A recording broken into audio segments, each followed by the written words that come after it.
بسم اللہ الرحمن الرحیم۔ نبی کریم صلی اللہ علیہ وسلم نے فرمایا، اللہ پاک کے نزدیک دعا سے بڑھ کر کوئی چیز قدر کی نہیں۔ نبی کریم صلی اللہ علیہ وسلم نے فرمایا، جو شخص اللہ تعالیٰ سے دعا نہیں کرتا تو اللہ تعالیٰ اس پر غصہ کرتا ہے۔ نبی کریم صلی اللہ علیہ وسلم نے فرمایا، تم میں سے ہر شخص کو اپنے رب سے سب حاجتیں مانگنا چاہیے، یہاں تک کہ اس سے نمک بھی مانگے اور جوتے کا تسمہ ٹوٹ جائے وہ بھی اسی سے مانگے۔ نبی کریم صلی اللہ علیہ وسلم نے فرمایا، 5 چیزوں کو 5 چیزوں کے آنے سے پہلے غنیمت سمجھو اور ان کو دین کے کام کا ذریعہ بنا لو۔ بڑھاپے کو جوانی سے پہلے غنیمت سمجھو، اور صحت کو بیماری سے پہلے، اور مالداری کو غریبی سے پہلے، اور بے فکری کو پریشانی سے پہلے، اور زندگی کو مرنے سے پہلے۔ نبی کریم صلی اللہ علیہ وسلم نے فرمایا کہ اللہ تعالیٰ نے بیماری اور دوا دونوں چیزیں اتاری اور ہر بیماری کے لیے دوا بھی بنائی، سو تم دوا کیا کرو اور حرام چیز سے دوا مت کرو۔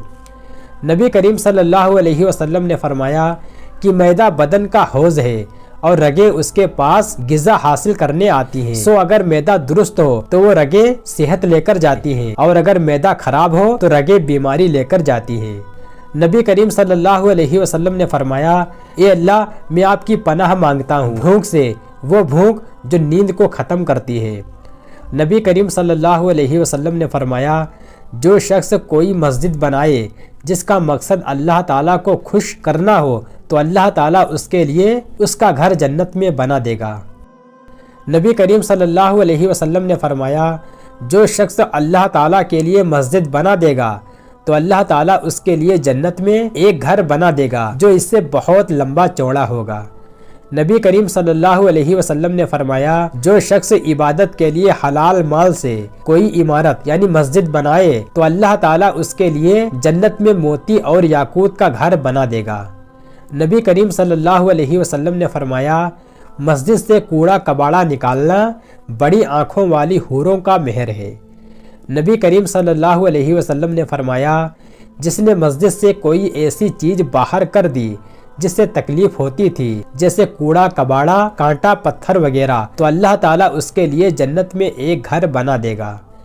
نبی کریم صلی اللہ علیہ وسلم نے فرمایا، جب تم کسی کو دیکھو کہ مسجد میں خرید و فروخت کر رہا ہے تو یوں کہہ دیا کرو کہ اللہ تعالیٰ تیرے تجارت میں نفع نہ دے، اور جو ایسے شخص کو دیکھو کہ کوئی چیز کو مسجد میں پکار کر تلاش کر رہا ہے تو یوں کہہ دو کہ اللہ تعالیٰ تیرے پاس وہ چیز نہ پہنچائے۔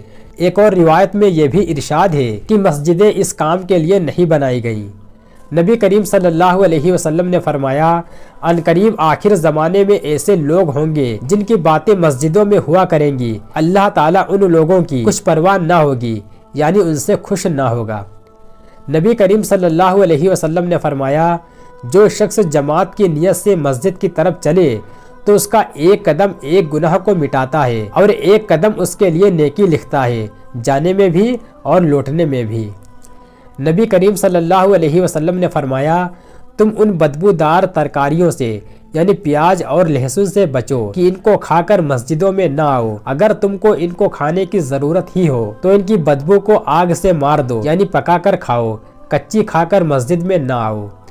نبی کریم صلی اللہ علیہ وسلم نے فرمایا، جو شخص رات کی اندھیری میں مسجد کی طرف چلے تو وہ اللہ تعالیٰ سے قیامت کے روز نور کے ساتھ ملے گا۔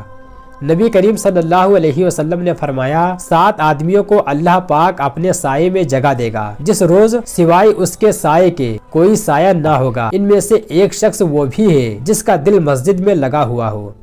نبی کریم صلی اللہ علیہ وسلم نے فرمایا، جو شخص مسجد کی طرف جائے اور اس کا ارادہ صرف یہ ہو کہ کوئی اچھی بات یعنی دین کی بات سیکھے اور سکھائے تو اس کو حج کرنے کے برابر پورا ثواب ملے گا۔ نبی کریم صلی اللہ علیہ وسلم نے فرمایا، زکوٰۃ اسلام کا پل ہے۔ نبی کریم صلی اللہ علیہ وسلم نے فرمایا، جس شخص نے اپنے مال کی زکوٰۃ ادا کر دی اس سے اس کی برائی جاتی رہی، یعنی زکوٰۃ نہ دینے سے جو اس مال میں نحوست اور گندگی آ جاتی ہے وہ نہیں رہی۔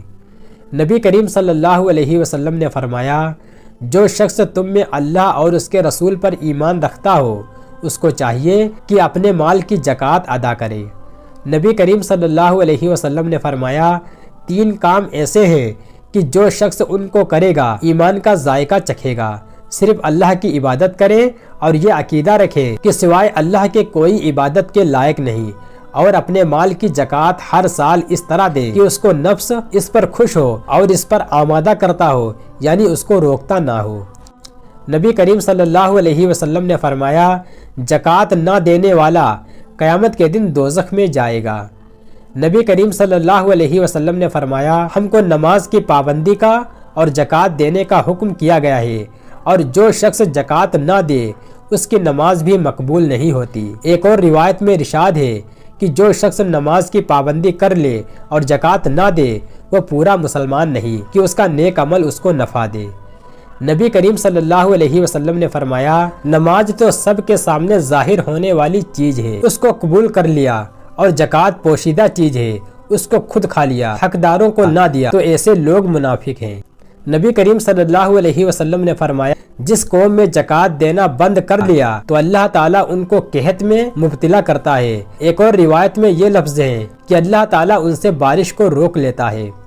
نبی کریم صلی اللہ علیہ وسلم نے فرمایا جو شخص اس طرح قربانی کرے کہ اس کا دل خوش ہو کر اور اپنی قربانی میں ثواب کی نیت رکھتا ہو، وہ قربانی اس شخص کے لیے دوزخ سے آڑ ہو جائے گی۔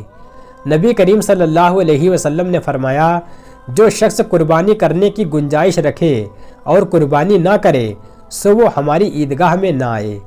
نبی کریم صلی اللہ علیہ وسلم نے اپنے حج میں اپنی بیویوں کی طرف سے ایک گائے کی قربانی کی، اور ایک اور روایت میں ہے کہ آپ نے بقرعید کے دن حضرت عائشہ رضی اللہ تعالی عنہا کی طرف سے گائے کی قربانی کی۔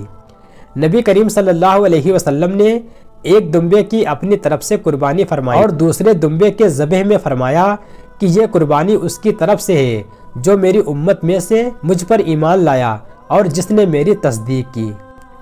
مسلمان کے مسلمان پر 6 حق ہیں۔ نمبر 1 جب تو اس سے ملے تو اسے سلام کرے۔ نمبر 2 جب وہ تجھے دعوت دے تو اسے قبول کر۔ نمبر 3 جب وہ تجھ سے خیر خواہی طلب کرے تو اس کی خیر خواہی کر۔ نمبر 4 جب وہ چھینکے تو تم اسے دعا دو، یعنی یرحمک اللہ کہو۔ نمبر 5 جب وہ بیمار ہو جائے تو اس کی عیادت کرو۔ نمبر 6 اور جب وہ فوت ہو جائے تو اس کے جنازے میں شرکت کرو۔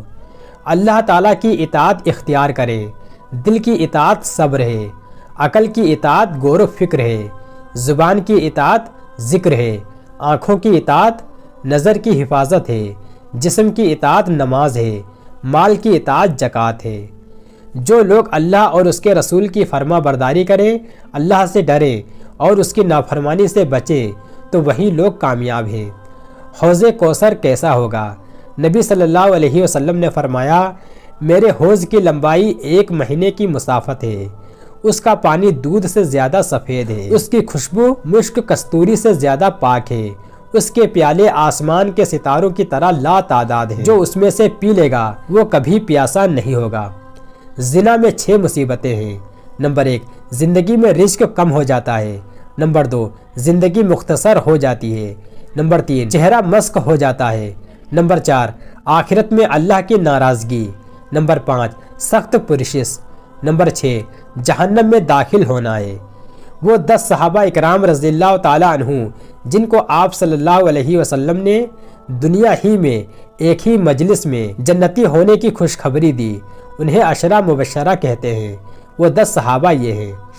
نمبر 1 حضرت ابوبکر رضی اللہ تعالی عنہ، حضرت عمر رضی اللہ تعالی عنہ، حضرت عثمان رضی اللہ تعالی عنہ، حضرت علی رضی اللہ تعالی عنہ، حضرت طلحہ رضی اللہ تعالی عنہ، حضرت زبیر رضی اللہ تعالی عنہ، حضرت عبد الرحمن بن عوف رضی اللہ تعالی عنہ، حضرت سعد بن ابی وقاص رضی اللہ تعالی عنہ، حضرت سعید رضی اللہ تعالی عنہ، حضرت ابو عبیدہ بن زرہ رضی اللہ تعالی عنہ۔ رسول اللہ صلی اللہ علیہ وسلم نے فرمایا غیب کی 5 کنجیاں ہیں جنہیں اللہ تعالیٰ کے سوا اور کوئی نہیں جانتا۔ نمبر 1 اللہ کے سوا اور کوئی نہیں جانتا کہ کل کیا ہوگا۔ نمبر 2 اللہ کے سوا اور کوئی نہیں جانتا کہ ماں کے رحم میں کیا ہے۔ نمبر 3 اللہ کے سوا اور کوئی نہیں جانتا کہ بارش کب آئے گی۔ نمبر 4 اللہ کے سوا اور کوئی نہیں جانتا کہ کوئی کس جگہ مرے گا۔ نمبر 5، اور اللہ کے سوا اور کوئی نہیں جانتا کہ قیامت کب قائم ہوگی۔ نماز کے بارے میں کچھ باتیں۔ قیامت کے دن سب سے پہلے بندے سے اس کی نماز کا حساب لیا جائے گا۔ نماز مومنوں پر مقرر وقتوں پر فرض ہے۔ نماز برے اور بے حیائی کے کاموں سے روکتی ہے۔ نماز کی درستگی باقی اعمال کی بھی درستگی ہے، اور نماز کی خرابی باقی اعمال کا بگاڑ ہے۔ اللہ تعالیٰ کی بارگاہ میں سب سے محبوب عمل وقت پر نماز کی ادائیگی ہے۔ نماز دنیا کے غموں اور بلاؤں سے راحت کا سبب ہے۔ اللہ تعالیٰ نمازوں کے ذریعے سے گناہوں کو مٹا دیتا ہے۔ نماز اللہ تعالیٰ کے ساتھ سرگوشی کا ذریعہ ہے۔ نماز نبی صلی اللہ علیہ وسلم کی آخری وصیت ہے۔ نماز جنت میں نبی صلی اللہ علیہ وسلم مرافقت کا ذریعہ ہے۔ نماز دنیا و آخرت میں نور ہے۔ نماز کا چھوڑنا کفر ہے۔ جان بوجھ کر نماز چھوڑنے والے سے اللہ تعالیٰ بری الذمہ ہے۔